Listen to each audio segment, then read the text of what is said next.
The galaxy had known terror before. Pirates, warlords, empire-wide purges. But nothing quite like the Krasari Dominion. They didn't just conquer. They extinguished. Cultures, histories, languages. Wiped clean, replaced with a brutal, sterile obedience. And when the Dominion set its eyes on the flourishing planet of Velshera, jewel of the Shulvara Empire, no one expected mercy. Especially not the princess. Her name was Athesa, the last daughter of the Shulvara bloodline. Known for her beauty, yes, but more so for her fierce intelligence. She was a diplomat, a scholar, and a tactician. She had brokered peace between 3 warring moons before her 20th year. But none of that mattered when the Krasari came. Her planet fell in 9 days. She was dragged from the royal citadel, bound in energy chains, and paraded before the galaxy as a symbol of Dominion dominance. No one dared interfere. The Dominion's wrath was absolute. Anyone who tried to rescue her ended up as hollowed-out corpses, brains liquefied by mind-scrapers. And so the galaxy watched, and trembled, and waited for her execution. That's when he arrived. He wasn't royalty. Not a warlord. Not a famed bounty hunter. Just a human. An ex-soldier from a war long forgotten.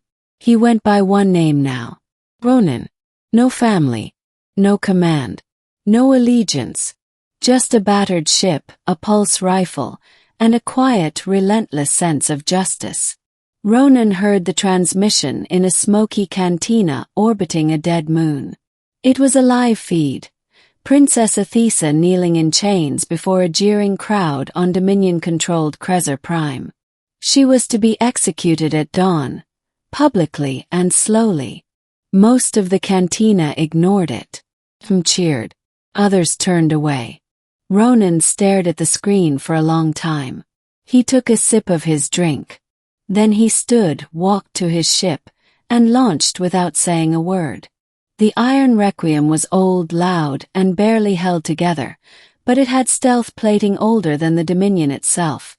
Tech from Earth's last war, scrapped, buried, and forgotten. It slipped past Krasari sensors like a shadow in fog. Ronan didn't have a plan. Just a layout, a name, and a cause. Krasar Prime Central Arena was locked down tighter than a vault, with thousands of Dominion soldiers, mind scanners, and drones. But Ronan had learned long ago. Systems could be broken. Guards could be distracted. And tyranny always had blind spots. He found his in a maintenance tunnel beneath the arena. Burned 2 guards into ash, crawled through sewage that reeked of blood and metal, and hacked a forgotten terminal with a code he'd stolen from a Dominion officer 5 years earlier. It brought him up beneath the execution chamber. Above, the crowd roared. The platform whined as it extended out. Athesa stood at its center, lit by cruel white light. Chains around her ankles, her wrists, her neck. The Dominion general stepped forward with a blade that pulsed blue, a ceremonial execution meant to humiliate. Ronan blew through the floor with a plasma charge and rose in a halo of fire. The crowd screamed. The general turned. Too late. Ronan shot him through the chest. Then he looked at her. Athesa, chained, proud, eyes wide with disbelief. "Princess," he said, voice rough. "You with me?" She didn't hesitate. "Yes." He handed her a pulse pistol and burned through her chains. They ran through corridors of steel and flame. Alarms howled. Drones swarmed. Ronan moved like a phantom, firing without wasted motion. Athesa stayed at his side, covering his flank, silent and deadly. By the time they reached the hangar, Dominion reinforcements had mobilized. Ronan's ship was in sight, but so were 200 soldiers. Athesa looked at him. "We'll never make it." "You're not dying here," he growled. She looked at him, really looked at him, eyes narrowing. Then she kissed him, quick and fierce. Then let's go. They sprinted. Gunfire erupted like thunder. Shields flared.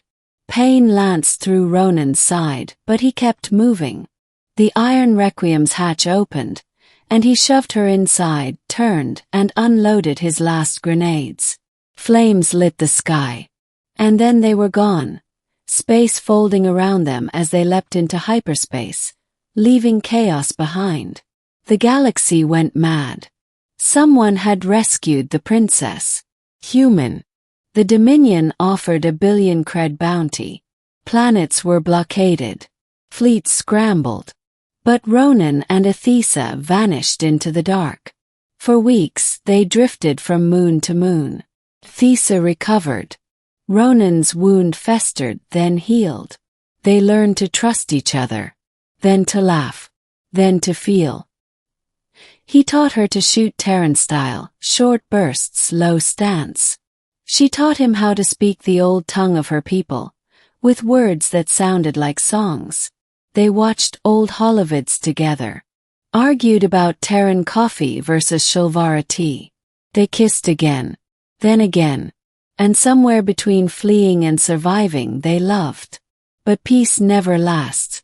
On the mining world of Draxos they were ambushed.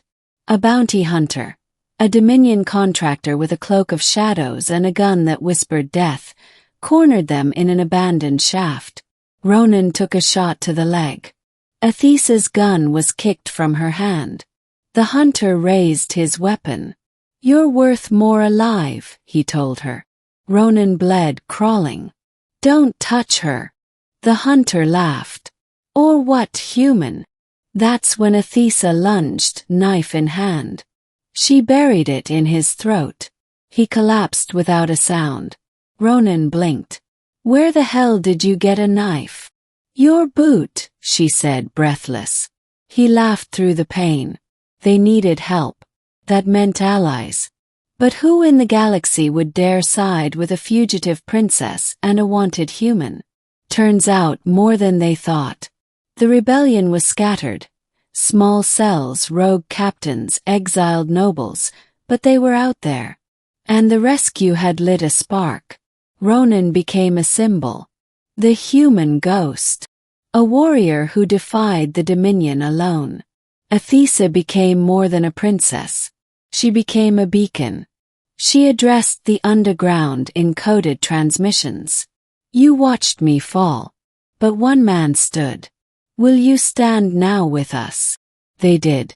Planets stirred. Hidden fleets mobilized. Saboteurs struck back. The rebellion began to breathe again. And at its heart, Athesa and Ronan together. But symbols had a price. The Dominion captured her sister, Liren, barely 17, and broadcast her torture across 3 systems. Athesa wept. Ronan held her, jaw clenched. "She's bait," he said. "I know. We can't risk it. It's a trap. I have to."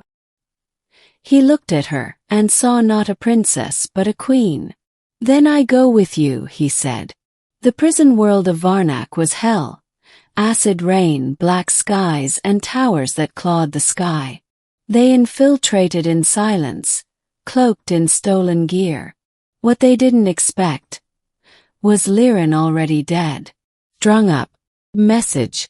Athesa broke. Ronan held her as she screamed, then went quiet. "What now?" he asked. Her voice was a whisper of steel. "We end them." The Battle of Varnak ignited the galaxy. Ronan and Athesa led the charge, smuggling in a rebellion strike team, disabling the anti-orbit cannons, and signaling the fleet. When the rebel ships arrived, Dominion defenses shattered. The prison was liberated, thousands freed. And broadcast across the galaxy was the image of Athesa, standing beside Ronan, sword raised high, flames behind her. The legend was sealed. In the months that followed, the rebellion surged. Ronan became a general, though he hated the title. Athesa led with wisdom and fire. Worlds fell back into their hands. Systems joined. Hope returned.